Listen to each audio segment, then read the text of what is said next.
hypertension શું છે and does it go unnoticed often, because I have seen So hypertension is high blood pressure. Everyone must be knowing that. Majority 90% કેસીસમાં blood pressure ધીરે ધીરે વધતું હોય છે અને એના લીધે એના કોઈ સિમ્ટમ્સ નથી આવતા, કારણ કે તમારું શરીર અને બધા જ અંગો અડપ્ટ થતા જાય છે બ્લડ પ્રેશરની હાયર વેલ્યુઝ સાથે. So that is why it goes unnoticed. how does high blood pressure damage the organs? So the damage is not overnight. A overnight નથી હોતું, ઓવર ટાઈમ હોય છે. ઘણા વર્ષો સુધી જો તમારું બ્લડ પ્રેશર વધારે રહે તો એ ધીરે ધીરે અંગોને ડેમેજ કરતો હોય છે. હૃદય, કારણ કે જો બ્લડ પ્રેશર વધારે હોય તો હૃદયને બ્લડ પંપ કરવા માટે કામ વધારે કરવું પડશે, Right. કારણ કે it is pumping against a higher pressure. Okay. સો એના લીધે એની દિવાલ જાડી થતી જાય છે, કારણ કે મસલનું કામ વધારે હોય છે. તો 50 to 55% દર્દીઓને સ્ટ્રોક હાઈ બ્લડ પ્રેશરના લીધે થાય છે અને બાકી 20 થી 30% દર્દીઓને બ્લડ પ્રેશરના લીધે કિડની ડેમેજ થાય છે. what have you seen કે એવા કયા કોમન મિથ્સ છે કે ખોટી ધારણાઓ છે જો લોકો હજી પણ વિશ્વાસ કરી રહ્યા છે એમાં related to high blood pressure? તો પહેલું છે કે મને કોઈ સિમ્ટમ્સ નથી, મતલબ મારો બ્લડ પ્રેશર નોર્મલ છે. કે જ્યારે પણ બ્લડ પ્રેશર ધીરે ધીરે વધે છે તો શરીર અને શરીરના બધા અંગો અડપ્ટ થતા જાય છે, પણ એ અડપ્ટેશન સારું અડપ્ટેશન નથી. એ ગ્રેજ્યુઅલી બેઝિકલી ડેમેજ કરી રહ્યું છે અને દેટ ઇઝ હાઉ ઓર્ગન્સ અને અંગો અડપ્ટ થઈ રહ્યા છે. So how do you either manage, prevent or even cure, if you're talking about it, high blood pressure? તો તમારે તમારા ખાવામાં સોલ્ટનું ઇન્ટેક રિસ્ટ્રિક્ટ કરવું જોઈએ. So regular physical exercise is a must, 30 minutes a day અને 5 days a week. So do some breathing exercises, do yoga, meditation, pranayama.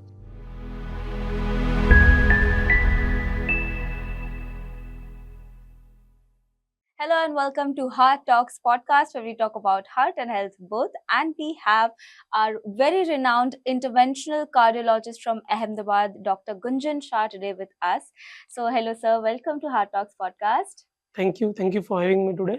And sir, આપણે hypertension અને high blood pressure ની આજે વાત કરવાના છીએ, and you have so much knowledge in it. I would just like to simply ask જે લોકોને generally question હોય છે કે પહેલા તો hypertension શું છે and does it go unnoticed often, because I have seen and how do you notice the symptoms of it? Yeah surely. So hypertension એ બહુ કોમન ડિસીઝ છે. લોકો એના માટે બહુ ટેન્શન નથી લેતા, because as you said rightly said that it goes unnoticed, કારણ કે એના કોઈ સિમ્ટમ્સ નથી હોતા. Right. And that is why it is called a silent killer in our branch also, Okay. Because કારણ કે કોઈ સિમ્ટમ્સ નથી હોતા તો it goes unnoticed for a very long period of time. And then જ્યારે પેશન્ટને એના લીધે કોઈ કોમ્પ્લિકેશન થાય, બીજા અંગો પર અસર થાય, ત્યારે એના સિમ્ટમ્સના લીધે પ્રેઝન્ટ થાય ત્યારે ઓલરેડી ઘણું મોડું થઈ ચૂક્યું હોય છે. કારણ કે કોમ્પ્લિકેશન થવા માંડે, મતલબ હવે તમે બ્લડ પ્રેશરને કંટ્રોલ પણ કરો તો પણ કોમ્પ્લિકેશન કમ્પ્લીટલી 100% રિવર્સિબલ નહીં હોય, થોડુંક પરમેનન્ટ ડેમેજ અંગોમાં થઈ ગયું હશે.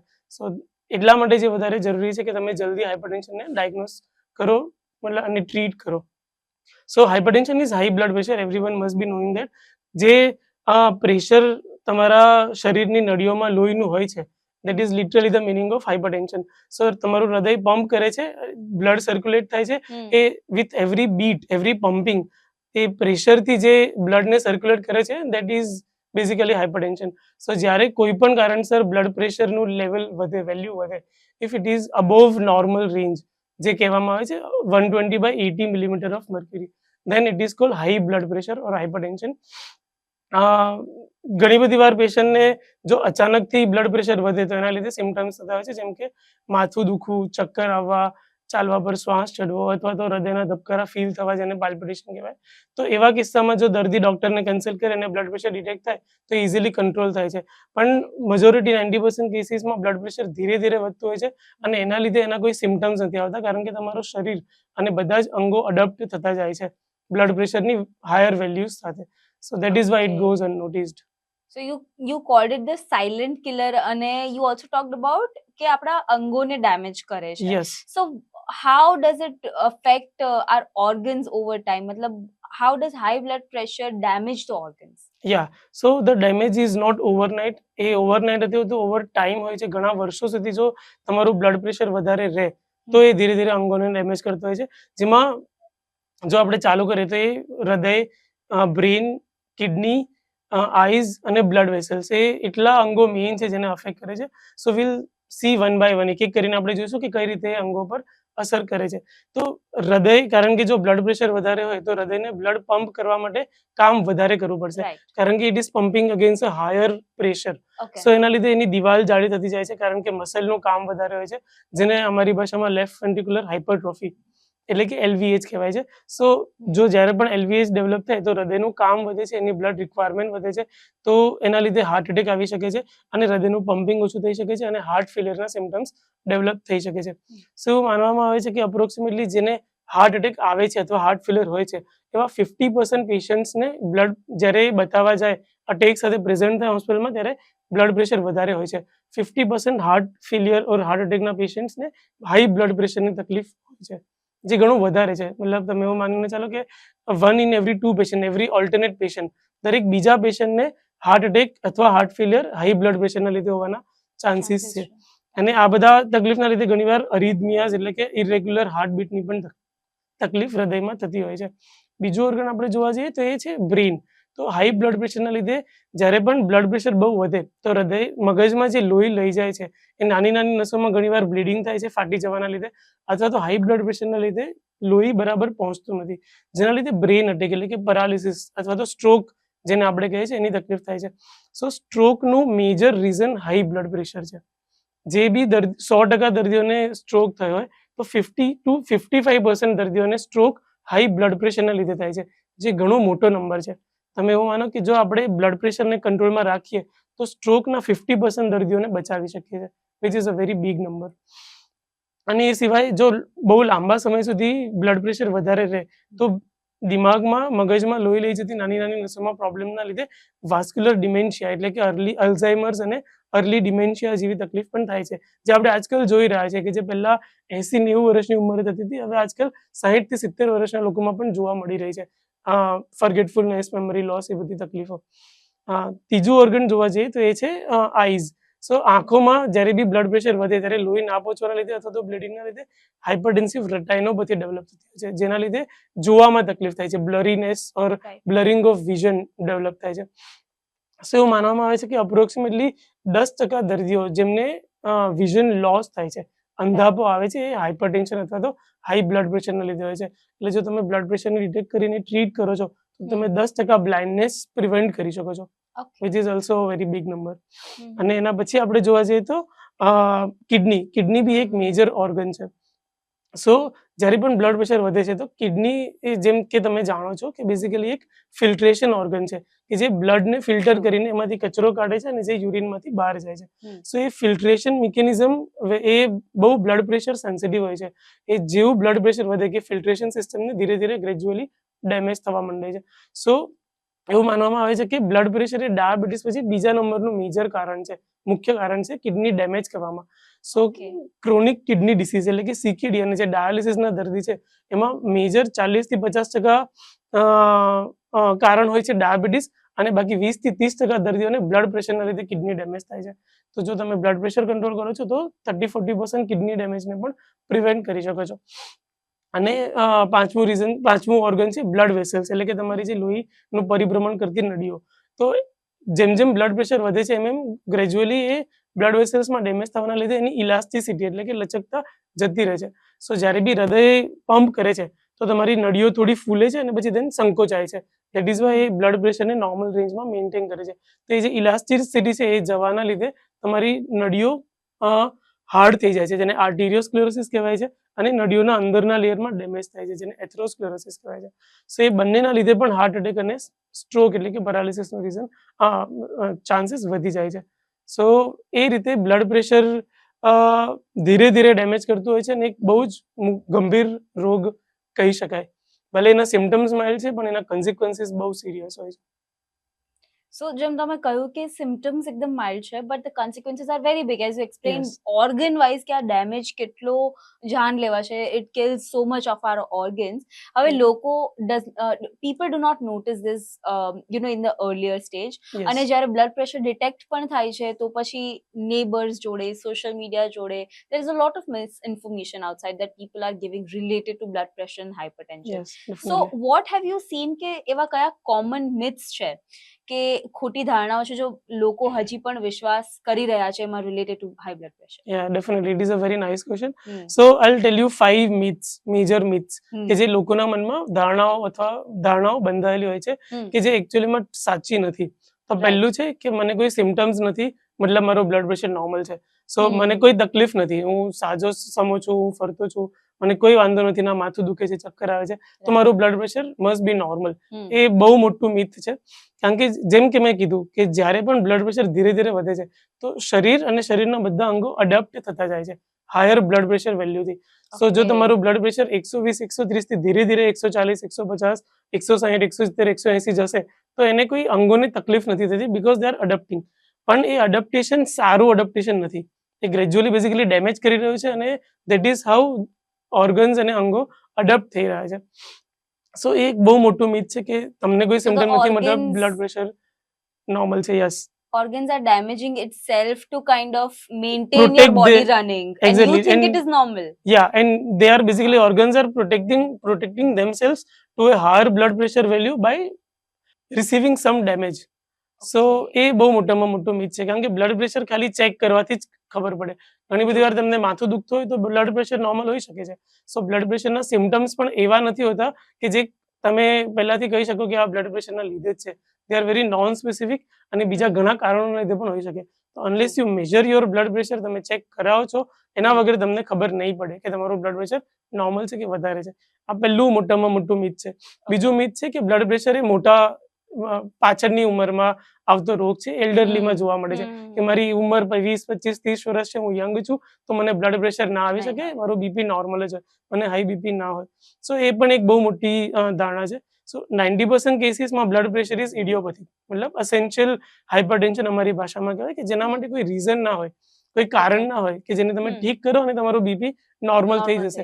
પણ 10% કિસ્સામાં સેકન્ડરી હાઇપરટેન્શન અથવા બીજા કારણો પણ, બીજા અંગોના લીધે પણ બ્લડ પ્રેશર વધારે રહે એવું હોય છે. જેમ કે થાઇરોઇડની બીમારી છે, કિડનીની બીમારી છે, બીજા એવા એન્ડોક્રાઇન મતલબ હોર્મોન રિલેટેડ ડિસઓર્ડર્સ છે, અમુક કેન્સર્સ છે. સો આ બધું મળીને પણ બ્લડ પ્રેશર 10% કેસીસમાં આ બધા કારણોના લીધે પણ તમારું બ્લડ પ્રેશર હાઈ રહી શકે છે. સો એ બધા કેસીસ એવા છે કે જે કોઈ પણ ઉંમરે થઈ શકે, કોઈ એજ રિલેટેડ નથી. અને જેમ કે જોઈએ છે આપણે કે આજકાલ કે આજની લાઈફસ્ટાઈલ, કરંટ લાઈફસ્ટાઈલના લીધે અને change in environment, air pollution, noise pollution, all the change in your stress level, આ બધું જ મળીને બેઝિકલી અમે એવા ઘણા બધા પેશન્ટ જોતા હોય છે કે જે હવે આજકાલ 30 35 40 વર્ષની ઉંમરે પણ અમારી સાથે પ્રેઝન્ટ થતા હોય છે, જેમનું બ્લડ પ્રેશર વધારે રહેતું હોય છે. એટલે એ હાઇપરટેન્શન ને હાઈ બ્લડ પ્રેશરને ઉંમર સાથે કોઈ લેવા દેવા નથી. ત્રીજું મિથ છે કે બ્લડ પ્રેશર એકવાર ડાયગ્નોઝ થયું મતલબ ઓલવેઝ મારું બીપી વધારે જ રહેશે, કે હું એનો પરમેનન્ટ રોગ મને લાગુ પડી ગયો છે, તો એવું પણ નથી. ઘણા બધા એવા કારણો છે જેના કારણે બ્લડ પ્રેશર ટેમ્પરરીલી વધારે રહે છે એન્ડ નોટ પરમેનન્ટલી. જેમ કે મેં સમજાવ્યું આગળ કે બીજા કોઈ કારણો હોય, કિડનીની બીમારી હોય, થાઇરોઇડની બીમારી હોય, હોર્મોન રિલેટેડ હોય, તો કોઈ કેન્સર હોય, તો જો એ બધા કારણોને ટ્રીટ કરશું, એ બધા કારણોના લીધે જે 10% દર્દીઓમાં બ્લડ પ્રેશર વધારે રહે છે તેમને ટ્રીટ કરવાથી એમનું બ્લડ પ્રેશર નોર્મલ થશે. અને બીજું એક મોટામાં મોટું કારણ છે સ્ટ્રેસ. તો જો સમહાઉ either you change your profession, તમારા જો લાઈફ રિલેટેડ સ્ટ્રેસ હોય એ ઇવેન્ટ ચેન્જ થાય, અથવા તો if you સમહાઉ control the stress in your life, તો એના લીધે પણ બ્લડ પ્રેશર પર અફેક્ટ થાય છે ને તમે કંટ્રોલ કરી શકો છો. સો એવું નથી કે બ્લડ પ્રેશર એકવાર વધારે આવ્યું મતલબ લાઈફ લોંગ વધારે જ રહેશે. ત્રીજું મિથ છે. ચોથું મિથ છે કે હું બ્લડ પ્રેશરની દવા લઈ રહ્યો છું અને મારું બ્લડ પ્રેશર નોર્મલ છે, ધેટ મીન્સ હવે મને બ્લડ પ્રેશરની બીમારી નથી. તો ઘણા બધા દર્દીઓ, કેમ કે બ્લડ પ્રેશર વધારે હતું ત્યારે પણ કોઈ સિમ્પટમ નહોતા, તો હવે જ્યારે દવા લઈને કંટ્રોલ કરે છે તો પણ ઓબ્વિયસલી કોઈ સિમ્પટમ નહીં જ હોય. તો થાય એવું કે 1-2 દિવસ દવા ભૂલી જાય, ક્યારેક અઠવાડિયું દવા ભૂલી જાય, તો એમને કોઈ સિમ્પટમ નથી આવતા. સો જે રોગને કંટ્રોલ રાખવાનું અને જે એમનું મોટિવેશન છે એ જતું રહેતું હોય છે. એના લીધે થાય છે કે over the time 6 months 1 year રહીને દર્દીઓ દવા બંધ કરી દેતા હોય છે, કારણ કે એમને એવું લાગે છે કે મારું બીપી હું જ્યારે પણ ચેક કરાવું નોર્મલ રહે છે, પણ એમને એ નથી ખબર હતી કે એ વેલ્યુ નોર્મલ રહે છે કારણ કે એ લોકો દવા લઈ રહ્યા છે. સો જેવું એ દવા બંધ કરશે કે પાછું ધીરે ધીરે બ્લડ પ્રેશર વધવાનું ચાલુ થશે અને they will end up with complications. So જ્યારે પણ બ્લડ પ્રેશરની દવા ચાલુ છે તો તમે એ દવાઓ સારવાર માટે કે ટ્રીટમેન્ટ માટે નથી લઈ રહ્યા, બીકોઝ એઝ યુ નો તમને તો કોઈ સિમ્પટમ છે નહીં, તો તમે લેશો તો તમને કોઈ ફાયદો પણ નહીં દેખાય. તો એ તમે ફ્યુચરમાં લોંગ ટર્મ કોમ્પ્લિકેશન્સ પ્રિવેન્ટ કરવા માટે લઈ રહ્યા છો. It is more for prevention rather than treat. You should continue medicines. 5મું મિથ એ છે બ્લડ પ્રેશર, નાની ઉંમરે બ્લડ પ્રેશર આવ્યું તો એ ખાલી ને ખાલી સ્ટ્રેસના લીધે છે. સો જો હું સ્ટ્રેસ કંટ્રોલમાં કરીશ તો મારું બ્લડ પ્રેશર નોર્મલ આવી જશે અને મારે ચેકઅપની કે ડૉક્ટરને બતાવવાની જરૂર નથી. તો બ્લડ પ્રેશર અને હૃદયના બીજા ઘણા બધા એવા રોગ છે, ડિસીઝીસ છે કે જે સિંગલ રીઝનના લીધે નથી હોતા. એના માટે કોઈ એક ફેક્ટર, એક પરિબળ જવાબદાર નથી હોતું. They are મલ્ટીફેક્ટોરિયલ. સો કોઈ પણ ડૉક્ટર એવું ના કહી શકે કે આ કારણના લીધે જ તમારું બ્લડ પ્રેશર વધારે રહે છે, કે ખાલી True. સ્ટ્રેસના લીધે છે, કે ખાલી થાઇરોઇડના લીધે છે. સો યુ ડોન્ટ નો કે તમારું બ્લડ પ્રેશર કેમ વધારે છે. સો ઓબ્વિયસલી સ્ટ્રેસ કંટ્રોલ કરવું ઇમ્પોર્ટન્ટ છે, પણ સાથે ચેકઅપ કરવું અને રેગ્યુલર ફોલોઅપ કરવું પણ એટલું જ જરૂરી છે. સો ડોન્ટ અઝ્યુમ એની ફેક્ટ્સ. તમારા ડૉક્ટરને બતાવવા જાઓ અને ક્રોસ ચેક કરો. તમને જે પણ ડાઉટ છે તમારા ડૉક્ટરને પૂછો. He will solve all your doubts and તમારું બ્લડ પ્રેશર માટેની ઇન્ફોર્મેશન વધારે, મતલબ તમારું નોલેજ વધારે ઇમ્પ્રૂવ થશે. So basically, high blood pressure ma, there is nothing that you should believe outright without any test, and you should always get it tested from a Yeah, and trusted doctor. obviously regular checkup and follow-ups also. એક True. Single blood pressure value is not important અને Over a period of time is yes, more important. exactly. So doctor, as you said કે ખાલી એક કોઈ value high blood pressure ની matter નથી કરતી. You have to do a lot of checkups for this. So Yes. how often કોઈ માણસે એમનું high blood pressure કે blood pressure checkup કરાવવું જોઈએ, regulate કરાવવું જોઈએ? સો જો તમારી ઉંમર 18 વર્ષથી ઉપર છે અને તમે એકવાર બ્લડ પ્રેશર ચેક કરાવ્યું છે અને એ નોર્મલ છે, તો વર્ષમાં એકવાર કે 2 વર્ષે એકવાર તમારે બ્લડ પ્રેશરની સાથે સાથે બોડી ચેકઅપ પણ કરાવી લેવું જોઈએ, રૂટીન સ્ક્રીનિંગ. આ કન્સિડરિંગ કે તમને કોઈ સિમ્પટમ્સ નથી. જો તમને કોઈ પણ સિમ્પટમ્સ છે, કોઈ પણ તકલીફ છે કે જે બ્લડ પ્રેશરના લીધે હોઈ શકે, જેમ કે માથામાં દુખાવો થવો, ચક્કર આવવા, ચાલવા પર થાક લાગી જવો, વારંવાર શ્વાસ ચડવો કે પછી ધબકારા ફીલ થવા, જેને કે પાલ્પિટેશન કહેવાય છે, એવા કોઈ પણ સિમ્પટમ્સ છે તો ઓબ્વિયસલી તમે બતાવવા જશો અને ચેક કરશો, ત્યારે તમારું બ્લડ પ્રેશર ડૉક્ટર ચેક કરશે. કે પછી તમારી ફેમિલી હિસ્ટ્રીમાં બ્લડ પ્રેશરની ફેમિલી હિસ્ટ્રી છે તમારા પેરેન્ટ્સમાં અથવા તો તમારા ફર્સ્ટ ડિગ્રી રિલેટિવ્સમાં, કાકામાં કે બ્લડ રિલેશન્સમાં, તો જો એમને કાં તો બ્લડ પ્રેશરની તકલીફ છે, કાં તો ડાયાબિટીસની તકલીફ છે, કાં તો પછી હાર્ટ રિલેટેડ કોઈ રોગ છે, હાર્ટ અટેક કે એની કોઈ તકલીફ છે, તો પછી તમારે ડેફિનેટલી 6 મહિનેથી વર્ષમાં એકવાર રેગ્યુલરલી ચેકઅપ કરાવતા રહેવું જોઈએ અને બ્લડ પ્રેશર ચેક કરાવતા રહેવું જોઈએ. કેમ કે જેમ કે આપણે જોયું કે blood pressure is blood pressure is not for treatment per se, it is more for prevention. મતલબ તમે એના લીધે જે કોમ્પ્લિકેશન્સ થવાના છે પ્રિવેન્ટ કરવા માટે આ ચેકઅપ અને રેગ્યુલર ફોલોઅપ અને ટ્રીટમેન્ટ વધારે કરી રહ્યા છો. So I would say once a year would be enough. વર્ષમાં એકવાર તમે ચેક કરાવશો, that is enough. And when we talk about lifestyle, તો lifestylesમાં stress જેમ કે one of the factors you talked about, તો એવા કયા કયા factors છે that contribute to high blood pressure in our life? હા, સો ઘણા બધા ફેક્ટર્સ છે તમારી લાઈફસ્ટાઈલમાં, આપણે એક એક કરીને ડિસ્કસ કરશું. સો ફર્સ્ટ છે કે ડાયટ. તો જે હાઈ સોલ્ટ ડાયટ છે, હાઈ સોલ્ટ ઇન્ટેક છે, કે જે લોકો ખાવામાં વધારે મીઠું યુઝ કરતા હોય, નમકનો યુઝ વધારે કરતા હોય, કે પછી એવા ફૂડ્સ છે જેમ કે પેકેટ ફૂડ છે, કે પછી પાપડ છે, અથાણા છે, કે જેમાં સોલ્ટનું પ્રમાણ વધારે હોય, બહારની ડેરી પ્રોડક્ટ્સ છે, બહારનું ખાવાનું છે, ફાસ્ટ ફૂડ, એ બધામાં જનરલી સોલ્ટનું પ્રમાણ વધારે હોય છે. So high salt intake is one reason કે જેના લીધે તમારું બ્લડ પ્રેશર વધી શકે છે. કારણ કે સોલ્ટમાં સોડિયમ કન્ટેન્ટ હશે અને વધારે સોડિયમ લેવાથી બેઝિકલી એ વોટર રિટેઇન કરશે, તો ઓવરઓલ તમારું બ્લડ વોલ્યુમ વધશે અને એના લીધે બ્લડ પ્રેશર વધશે. ઓકે. સેકન્ડ છે લેક ઓફ ફિઝિકલ એક્ટિવિટી. જેમ કે તમે આજના ટાઈમમાં જોયું હશે કે ફિઝિકલ એક્ટિવિટી લિટરલી ઘણું ઓછું થઈ ગયું છે. બેઠાડું જીવન, heavy weight, obesity, sedentary lifestyle, all this are increasing to an alarming extent. તો એ પણ એક રીઝન છે, કારણ કે બેઝિકલી બેઠાડું જીવન જીવવાથી યોર બોડી, યોર હાર્ટ, તમારી નળીઓ, એ બધું they are not very well trained to response to stress whenever you need that. તો જ્યારે પણ સ્ટ્રેસ આવે કે એવી કે એક્સરસાઇઝની જરૂર પડે ત્યારે તમારું શરીર ટેવાયેલું નથી હોતું, તો that will lead to increase blood pressure.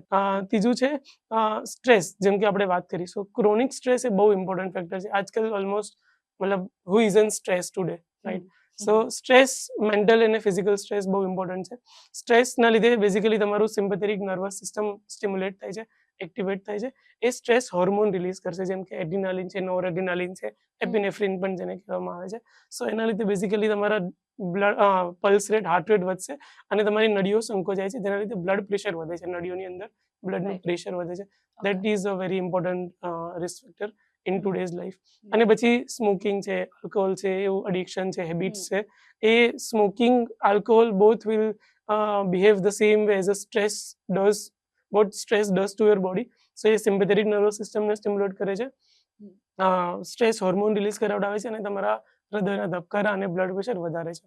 So Okay. આ ફેક્ટર્સ છે જે મતલબ મેઇનલી અપાર્ટ ફ્રોમ ધ જે આપણે વાત કરીએ આગળ કે કિડનીની બીમારી છે કે થાઇરોઇડની બીમારી છે કે કેન્સર છે કે હોર્મોન રિલેટેડ ડિસીઝીસ છે, આ બધા રિસ્ક ફેક્ટર્સ છે કે જે તમને પ્રીડિસ્પોઝ કરે છે તમારું બ્લડ પ્રેશર વધારવા માટે. Okay. And doctor, how do you either manage, prevent, or even cure, if you're talking about it, high blood pressure? સો એ સૌથી વધારે ઇમ્પોર્ટન્ટ છે કે તમે એકવાર ડૉક્ટરને કન્સલ્ટ કરીને ચેકઅપ કરાવો કે તમારું બ્લડ પ્રેશર કેટલું રહે છે અને એમની એડવાઇસ કમ્પ્લીટલી ફોલો કરો અને રેગ્યુલર ચેકઅપ કરાવતા રહો તાકી તમારું બ્લડ પ્રેશર કંટ્રોલમાં રહે. અપાર્ટ ફ્રોમ મેડિસિન્સ, જેમ કે આપણે ડિસ્કસ કર્યું કે જે ફેક્ટર્સ બ્લડ પ્રેશર વધારવા માટે જવાબદાર છે એને જ તમે કંટ્રોલમાં રાખીને તમારું બ્લડ પ્રેશર કંટ્રોલમાં રાખી શકો છો. સો જેમ કે આપણે ડિસ્કસ કર્યું કે હાઈ સોલ્ટ ઇન્ટેક, સો તમારે તમારા ખાવામાં સોલ્ટનું ઇન્ટેક રિસ્ટ્રિક્ટ કરવું જોઈએ. 5 to 10 grams per day is enough. બહુ વધારે સોલ્ટ ઇન્ટેક ના રાખવું જોઈએ. Packet food, fast food, all this you should avoid. Bakery products છે, કાર્બોનેટેડ ડ્રિંક્સ છે, એ બધું તમારે અવોઇડ કરવું જોઈએ. સેકન્ડ, આપણે ડિસ્કસ કર્યું લેક ઓફ ફિઝિકલ એક્ટિવિટી અને sedentary lifestyle. So regular physical exercise is a must. તમારે અઠવાડિયામાં એટલીસ્ટ 5 days a week અને દરરોજ એટલીસ્ટ 25 થી 30 મિનિટ મોડરેટ લેવલની એક્સરસાઇઝ કરવી જોઈએ, જેમાં આવે છે કાં તો સ્લો સ્પીડ પર દોડવું અથવા તો સાયકલિંગ કરવી અથવા તો સ્વિમિંગ છે અથવા if you are playing any sports તો તમે કોઈ રમત રમી શકો છો. એટલીસ્ટ 30 minutes a day અને 5 days a week. સો તમે ગણશો તો અઠવાડિયાની અંદર 150 minutes થશે. દેટ ઇઝ મતલબ easily everyone can Achievable. Spare and Yeah. You can do that. So physical activity is a must. એનાથી મલ્ટી ફેક્ટોરિયલ ઇફેક્ટ થશે. એક તો તમારું બ્લડ પ્રેશર તો કંટ્રોલમાં આવશે, સાથે તમારું વજન પણ કંટ્રોલમાં આવશે because you are burning calories. તો તમારું વેઇટ લોસ થશે અને એના લીધે શુગર કંટ્રોલ છે, સ્ટ્રેસ છે, બધું જ કંટ્રોલમાં રહે છે. પછી જેમ કે આપણે જોયું કે ક્રોનિક સ્ટ્રેસ કે જે બ્લડ પ્રેશર વધારવામાં બહુ ઇમ્પોર્ટન્ટ હોય છે. So do some breathing exercises, do yoga, meditation, pranayama. આ બધી વસ્તુ કરવાથી તમારું સ્ટ્રેસનું લેવલ ઘટશે, તમારું સિમ્પેથેટિક નર્વસ સિસ્ટમ એક્ટિવેશન ઓછું થશે અને પેરાસિમ્પેથેટિક નર્વસ સિસ્ટમ એક્ટિવેટ થશે, જે તમારું બ્લડ પ્રેશર છે, હાર્ટ રેટ છે એને કંટ્રોલમાં કરશે. અને લાસ્ટમાં આપણે જોયું કે સ્મોકિંગ અને alcohol. So you should stop smoking completely. Smoking, tobacco consumption કોઈ બી ફોર્મમાં તમે સ્મોકિંગ કરી રહ્યા છો, મસાલો, તમાકુ, ગુટખા કરી રહ્યા છો, even e vaping is considered to be very harmful even though it doesn't contain tobacco. So smoking છે, આલ્કોહોલ છે, એ ટોટલી રિસ્ટ્રિક્ટ કરવું જોઈએ. It doesn't help you in any way and it always harms you. So Okay. This are the factors that you can do, જેનાથી તમે તમારા લાઈફમાં બદલાવ કરવાથી બ્લડ પ્રેશરને કંટ્રોલમાં રાખી શકો છો. અને જો આ બધા ફેક્ટર્સ કરવાથી પણ બ્લડ પ્રેશર કંટ્રોલમાં નથી આવી રહ્યું, then the doctor will start you on some medications કે દવાથી આપણે કંટ્રોલ કરવાનું ચાલુ કરશું. So first and majorly foremost is lifestyle lifestyle. modification. Agreed. Okay. Yes. Got it. And that is free. You True. don't have to pay for it. And doctor, after getting diagnosed with hypertension, do you think કે આ વસ્તુ reverse થઈ શકે? સો હાઇપરટેન્શનને તમારે એ સમજવું જરૂરી છે કે હાઇપરટેન્શનના લેવલ્સ છે, સ્ટેજીસ છે. So first stage is elevated blood pressure, કે જ્યાં તમે બ્લડ પ્રેશરના દર્દી છો એવું નહીં કહેવાય, પણ તમારું બ્લડ પ્રેશર રૂટીન કરતાં વધારે રહી રહ્યું છે. Then there is a stage of stage 1 hypertension અને પછી stage 2 hypertension. So the answer to your question is yes to some extent but not in every case. બધા જ દર્દીઓમાં નહીં. સો જો તમારું બ્લડ પ્રેશર માઇલ્ડલી એલિવેટેડ છે, થોડુંક જ એલિવેટેડ છે, અથવા તમારું બ્લડ પ્રેશર વધવાના કારણોમાં મેઇન એવા ફેક્ટર્સ છે કે જેને તમે રિવર્સ કરી શકો છો, લાઇફસ્ટાઇલ રિલેટેડ ફેક્ટર્સ, તો એનું કન્ટ્રીબ્યુશન જો વધારે છે તમારું બ્લડ પ્રેશર વધારવામાં, તો yes you can definitely control your blood pressure only by lifestyle modification. અને તમને કદાચ મેડિસિનની જરૂર ના પણ પડે. પણ જો તમારું બ્લડ પ્રેશર સ્ટેજ 1 કે સ્ટેજ 2 ના લેવલ પર છે, તો ચાન્સીસ છે કે લાઇફસ્ટાઇલ મોડિફિકેશનથી તમારું બ્લડ પ્રેશર કંટ્રોલમાં ના રહે અને you may need some medication after lifestyle modification two control your blood pressure. So important સૌથી વધારે એ જ છે કે તમારું બ્લડ પ્રેશર નોર્મલ રેન્જમાં છે, કંટ્રોલ્ડ છે. એ તમે લાઇફસ્ટાઇલ મોડિફિકેશનથી કરો છો તો વેલ એન્ડ ગુડ છે, પણ જો દવાની જરૂર પડે તો એની સાથે, બટ બ્લડ પ્રેશર કંટ્રોલમાં હોવું એ સૌથી વધારે ઇમ્પોર્ટન્ટ છે. ઇટ ડઝન્ટ મેટર કે કઈ રીતે. And when you talk about lifestyle factors જે affect કરે છે high blood pressure, I think all of the lifestyle factors you mentioned is practiced by young adults today. So definitely. do you see higher blood pressure when it comes to teenagers, young adults because of these lifestyle factors? Yeah, definitely. So I don't have that much experience to comment કે છેલ્લા કેટલા વર્ષોમાં વધારે આવ્યો છે, but recently we have seen a very steep rise in increase in blood pressure in young patients, even also patients of heart attack and heart diseases. So એ Okay. પણ નાની ઉંમરમાં વધી રહ્યું છે. So I tell you one observation of mind. જ્યારે હું UN Mehta હોસ્પિટલમાં હતો તો ઇન લાસ્ટ 2 years ઓલમોસ્ટ મેં અઠવાડિયામાં એક પેશન્ટ એવું જોયું હતું કે જે મારા કરતાં નાની ઉંમરનું હતું અને હાર્ટ અટેક સાથે આવેલું હતું. Oh. So that was a very drastic change compared to last 5 to 10 years.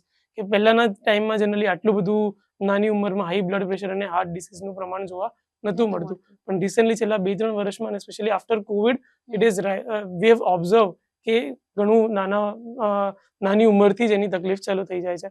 So even in my family also there are few of my cousins between the age of 30 and 40 that they are having high blood pressure and they are on medication. So blood pressure is on the rise definitely, and it doesn't matter what is your age. After 18 years you should get it checked once. એકવાર તમારે 18 વર્ષની ઉંમર પછી check કરાવી લેવું છે, અને જો તમારો ડોક્ટર તમને સજેસ્ટ કરશે કે તમારે કેટલું ફ્રીક્વન્ટલી જરૂર છે based on your symptoms, your family history and your baseline blood pressure value, તો એ તમને ગાઈડ કરશે કે તમે કેટલા ફ્રીક્વન્ટલી તમારે બતાવવું જોઈએ. Okay. And there is also a term called white coat hypertension. So Yes. what is that, and how do you treat it? Yeah, so it is not very prevalent, એટલું common નથી અને કદાચ ઘણા બધા લોકોને એનો આઈડિયા પણ નહીં હોય. પણ વ્હાઇટ કોટ હાઇપરટેન્શન આપણે ત્યારે કહીશું કે જ્યારે કોઈ પણ માણસનું, કોઈ પણ દર્દીનું, પેશન્ટનું બ્લડ પ્રેશર ઘરે અથવા તો કંટ્રોલ એન્વાયરમેન્ટમાં નોર્મલ રહે છે, પણ જ્યારે હોસ્પિટલ જાય છે તો એનું બ્લડ પ્રેશર વધારે આવે છે ચેક કરાવે છે. તો ટ્રેડિશનલી એવું હતું કે હોસ્પિટલમાં સ્ટાફ અને ડોક્ટર્સ વ્હાઇટ કોટ પહેરતા હતા. So that is why it is called white coat hypertension. So હોસ્પિટલમાં પહોંચીને because of mainly stress and anxiety તમારું બ્લડ પ્રેશર વધે છે, અને મતલબ ડિરેક્ટ એવિડન્સ છે how stress affect your blood pressure. તો જ્યારે પણ તમારું બ્લડ પ્રેશર ઘરે અથવા તો ઓફિસમાં અથવા તો કંટ્રોલ એન્વાયરમેન્ટમાં નોર્મલ રહે છે પણ હોસ્પિટલમાં ચેક કરાવો ત્યારે વધારે રહે છે, તો એને વ્હાઇટ કોટ હાઇપરટેન્શન લેબલ કરીએ છીએ આપણે. સો વ્હાઇટ કોટ હાઇપરટેન્શનની સારી વસ્તુ એ છે કે એના લીધે લોંગ ટર્મ કોમ્પ્લિકેશન્સ જે એસેન્શિયલ હાઇપરટેન્શન છે એના જેટલા નથી હોતા, કારણ કે તમે હોસ્પિટલમાં એટલો ટાઈમ સ્પેન્ડ નહીં કરો. સો મેજોરિટી ઓફ ધ ટાઈમ તમારું બ્લડ પ્રેશર નોર્મલ રહે છે. પણ એવું નથી કે એ નોર્મલ માણસની જેમ જ બિહેવ કરે અને એને કોઈ જ રિસ્ક નથી. સો વ્હાઇટ કોટ હાઇપરટેન્શન છે મતલબ stress is affecting your body in a way કે જ્યારે પણ સ્ટ્રેસ કે એન્ઝાયટી કે એવી સિચ્યુએશન આવે તો તમારું બ્લડ પ્રેશર વધશે. સો ફર્સ્ટ કે તમારે રેગ્યુલર ચેકઅપ કરવું જરૂરી છે, અને બીજું કે આ કિસ્સામાં ઘરે બ્લડ પ્રેશર મેજરમેન્ટ બહુ ઇમ્પોર્ટન્ટ બની જતું હોય છે. સો અમે પેશન્ટ્સને એડવાઇસ કરતા હોય છે કે ઘરે એક બીપી મશીન લઈ આવે automatic, which is very easy to measure, not very difficult, અને ઘરે ચેક કરીને અમને વેલ્યુઝ મોકલે અને અમે પછી કમ્પેર કરીને અમે સજેસ્ટ કરતા હોય છે કે એમને આગળ શું કરવું જોઈએ. So home base BP monitoring becomes very important એ કેસીસમાં. બીજું છે એક ABPM કરીને તપાસ હોય છે જે છે એમ્બ્યુલેટરી બ્લડ પ્રેશર મોનિટરિંગ, જે 24 કલાક એક મશીન હોય છે બીપીનું કે જે તમારા હાથ પર લગાવેલું રહેશે અને એનું પેજર જેવું મશીન તમારા ખિસ્સાની પાસે રહે. સો એ 24 કલાકમાં દર અડધો કલાકે બ્લડ પ્રેશર ચેક કરે છે અને you get a detail report કે એવરેજ બ્લડ પ્રેશર શું છે, average day time blood pressure શું છે, average night time blood pressure શું છે, એન્ડ દેન વી ડિસાઇડ કે પેશન્ટને કોઈ મેડિસિનની જરૂર છે. સો in every case lifestyle modification is must, અને એના પછી જો વધારે રહેતું હોય તો પછી અમે સજેસ્ટ કરતા હોય છે કે they should consider taking medicines. And doctor, when we talk about symptoms, જે તમે કહ્યું કે જે બહુ નાના હોય, આપણને એવું લાગે કે ઓકે નોર્મલ રૂટીન લાઈફ છે, જેમ કે ચક્કર આવે છે કે પછી થાકોડો લાગે છે કે પછી માથું દુખે છે. સો when it comes to headaches like this, કોઈને every day or very often if they are experiencing headaches, should that be a sign of high blood pressure? Yes, definitely. Majority of the પેશન્ટ્સમાં જેને બીજા કોઈ complication high blood પ્રેશરના લીધે develop નથી થયા, એ એવા symptoms સાથે જ આવે છે કે કાં તો એક્સરસાઇઝ કરે કે કંઈ કામ કરે તો ચક્કર આવે અથવા તો વારંવાર માથામાં દુખાવો રહેતો હોય, ફ્રિક્વન્ટ હેડેક્સ. સો જનરલી ટ્રેડિશનલી બ્લડ પ્રેશરના લીધે જ્યારે હાઈ બ્લડ પ્રેશરના લીધે તમને હેડેક થઈ રહ્યો છે તો એ માથાના પાછળના ભાગમાં એટલે કે ઓક્સિપિટલ એરિયામાં હેડેક થવાના ચાન્સીસ વધારે હોય છે. બટ એવું જરૂરી નથી કે માથાના પાછળના ભાગમાં દુખે છે તો જ બ્લડ પ્રેશરના લીધે છે અને બ્લડ પ્રેશરના લીધે તો જ છે જો માથાના પાછળના ભાગમાં દુખે છે. So it is not necessary, but majority of the કેસીસમાં occipital headaches are more common and it is due to high blood pressure. So જ્યારે પણ તમને ફ્રિક્વન્ટ હેડેક્સ થાય છે તો ઓબ્વિયસલી તમે જનરલ પ્રેક્ટિશનરને કે ફિઝિશિયનને બતાવીને તમારું બ્લડ પ્રેશર ચેક કરાવી શકો છો. એ તમારી ડિટેલ હિસ્ટ્રી લઈને ડિટરમાઇન કરશે કે તમારું જે હેડેક્સ છે એ બ્લડ પ્રેશરના લીધે છે કે નહીં. So somebody who is supposedly having headaches like migraines જેને આપણે કહીએ કે Yes. there is one side of head that is paining, that is not Yes. a sign of blood pressure then. Yeah mostly નહીં તો Okay. Generally logically જ્યારે blood pressure વધારે હોય તો આખા શરીરમાં વધારે હોય તો હેમિક્રેનિયલ એટલે કે અડધા જ માથામાં દુખાવો થવો એ જનરલી નથી હોતું પણ symptoms are very nonspecific so you should not stick very stringently to the symptoms કે ના પાછળ દુખે છે તો જ તો બીપીના જ લીધે જવું છે અને જોઈએ, right. બીપીના લીધે છે તો પાછળ જ દુખશે એવું નથી. True, got it. Yes. And for people having regular exercise that have a very active lifestyle, sometimes their blood pressure might rise during exercise. Do you Yeah. think that is a sign of concern? Do you think that is a sign of high blood pressure? No not at all so basically એ normal physiological response છે મતલબ Okay. Even જો exercise વખતે blood pressure નથી વધતું તો એ pathological છે સો Okay. એક્સરસાઇઝ વખતે સિન્સ તમારા વર્કિંગ મસલ્સને વધારે બ્લડ ફ્લો જોઈએ છે so heart is going to do more work ધબકારા વધશે તમારું બ્લડ પ્રેશર વધશે ને that is how required blood reaches to your muscles so એ બહુ નોર્મલ રિસ્પોન્સ છે એ સર્ટેન એક્સટેન્ટ સુધી વધી શકે છે બહુ વધારે જનરલી નથી વધતું તો તમે ઘણીવાર જોયું હશે કે ટ્રેડમિલ ટેસ્ટ આપણે હાર્ટમાં બ્લોકેજીસ છે કે નહીં એ ચેક કરવા માટે કરતા હોય છે તો એ ટાઈમે પણ બ્લડ પ્રેશર રેકોર્ડિંગ થતું હોય છે તો એ ફ્રિકવન્ટલી 30 થી 40 મિલીમીટર મર્ક્યુરી વધી જશે બેઝલાઇન લેવલથી પણ એ નોર્મલ રિસ્પોન્સ છે એના માટે ગભરાવાની જરૂર નથી તમે બ્લડ જેવું એક્સરસાઇઝ સ્ટોપ કરશો કે વિધિન સેકન્ડ્સ ટુ મિનિટ્સ એ નોર્મલ લેવલમાં આવી જશે અને નોર્મલ રિસ્પોન્સ છે અને એ જ રીતે તમારું બોડી ટેવાય છે એક્સરસાઇઝ અને સ્ટ્રેસને હેન્ડલ કરવા માટે so that is a normal phenomenal અને તમારે કંઈ ટેન્શન લેવાની જરૂર નથી not at all for concern. Okay. And when it comes to medication related to blood pressure, તો એકવાર લીધા પછી શું માણસ એના ઉપર ડિપેન્ડન્ટ બની જાય છે કે for the rest of the life they have to take it? Yeah, that is a very nice doubt.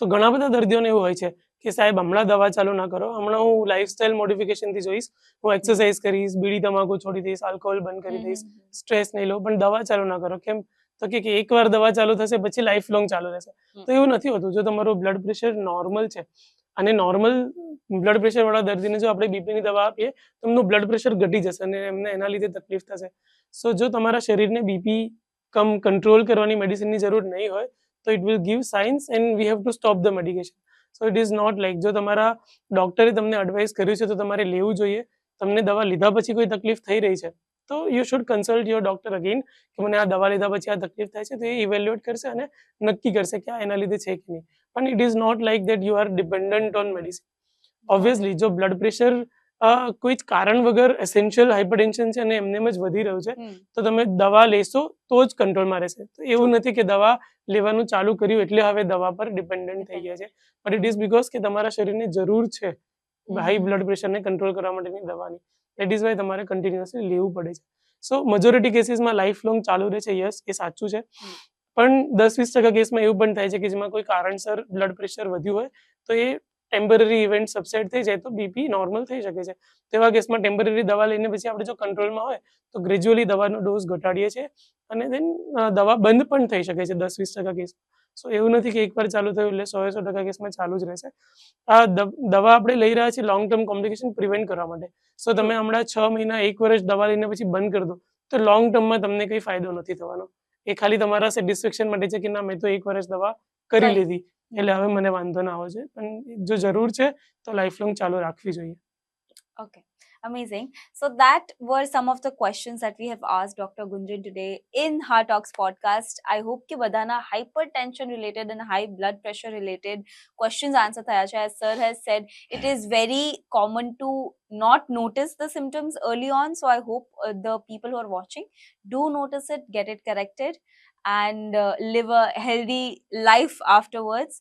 So thank you all for joining and thank you so much, Dr. Gunjan. Yeah, for definitely. joining us You, here. as you all know, prevention is better than cure. So Cure. always try to prevent any complication from any diseases. Amazing. Okay, thank you so Thank much. you so much.